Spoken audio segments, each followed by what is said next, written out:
दोस्तों, क्या आप जानते हैं पांचों पांडवों ने अपने मृत पिता पांडु का मांस खाया था। उन्होंने ऐसा क्यों किया, यह जानने के लिए पहले हमें पांडवों के जन्म के बारे में जानना पड़ेगा।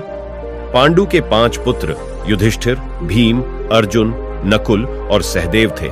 इनमें से युधिष्ठिर, भीम और अर्जुन की माता कुंती तथा नकुल और सहदेव की माता माद्री थी।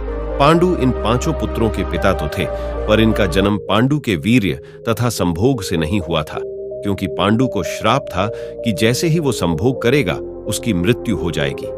इसलिए पांडु के आग्रह पर यह पुत्र कुंती और माद्री ने भगवान का आह्वान करके प्राप्त किए थे। जब पांडु की मृत्यु हुई तो उसके मृत शरीर का मांस 5 भाइयों ने मिल बांटकर खाया था।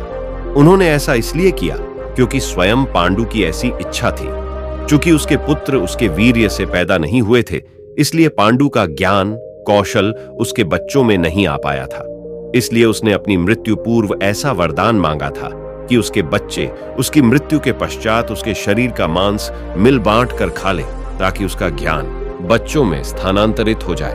पांडवों द्वारा पिता का मांस खाने के संबंध में 2 मान्यता प्रचलित है।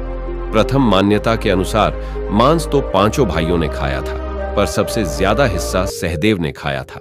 जबकि एक अन्य मान्यता के अनुसार सिर्फ सहदेव ने पिता की इच्छा का पालन करते हुए उनके मस्तिष्क के 3 हिस्से खाए।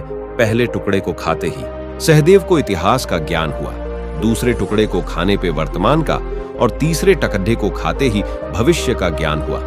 यही कारण था कि सहदेव 5 भाइयों में सबसे अधिक ज्ञानी था और इससे उसे भविष्य में होने वाली घटनाओं को देखने की शक्ति मिल गई थी।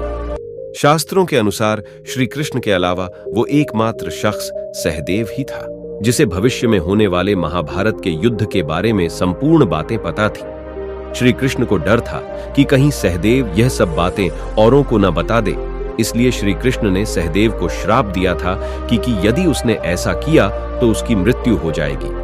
दोस्तों, ये कथा अच्छी लगी हो तो एक लाइक और सब्सक्राइब जरूर करें और कमेंट में जय श्री कृष्ण जरूर लिखें।